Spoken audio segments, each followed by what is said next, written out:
Malcolm, I'm going to start with you on this one. You spent a lot of time in the intelligence agency, Malcolm. What does this say that the president of the United States is basically willing to accept information from a foreign adversary when it comes to the U.S. elections? Well, it says that when it's convenient for the president of the United States to get one of his relatives, in this case his son, off of the hook, he's willing to essentially overlook any laws. And in this case, this is campaign finance law.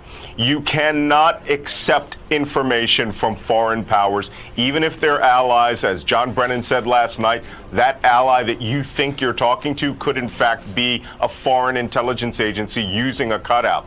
It is not just unseemly, it's against the law. But for Donald Trump, things that benefit him are lawful, things that benefit his enemies are criminal. And that's where we have to draw this bright distinction that he is wrong here and that he is actually soliciting right now from our enemies. He is soliciting future activities. Every country in the world is going to try to facilitate this. It'll make the 2020 election horrific.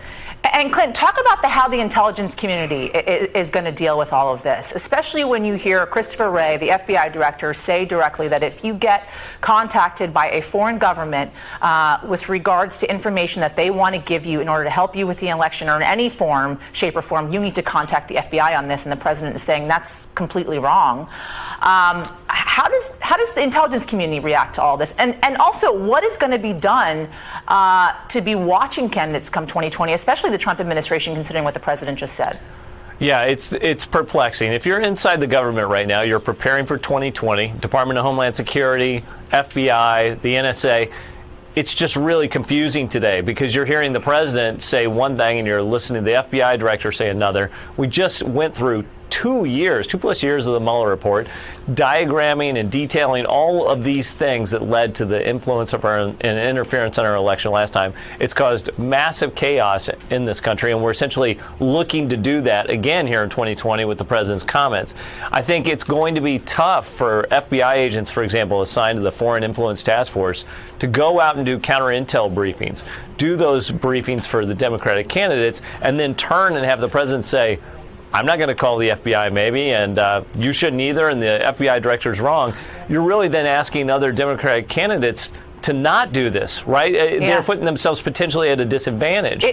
So if you're an intelligence agent, and it is so confusing today, 24 hours after hearing this interview with the president, then who do you take your directives from when it comes to this kind of stuff? For each of these agencies, they're going to take their directives from the chain of command, but think about how you might look at this if you're at the CIA or the FBI. Yeah. You see a foreign government that's maybe trying to help a candidate move forward. Maybe they're just doing contacts, going out and maybe sending in somebody to a meeting like a Trump Tower type meeting. Do you want to follow up on that if you're an investigator? Chances are you'll just be investigated, right? You'll be the one who's being looked at. Or you'll be seen as trying to help one candidate or the other win because the president may lever that one way or another.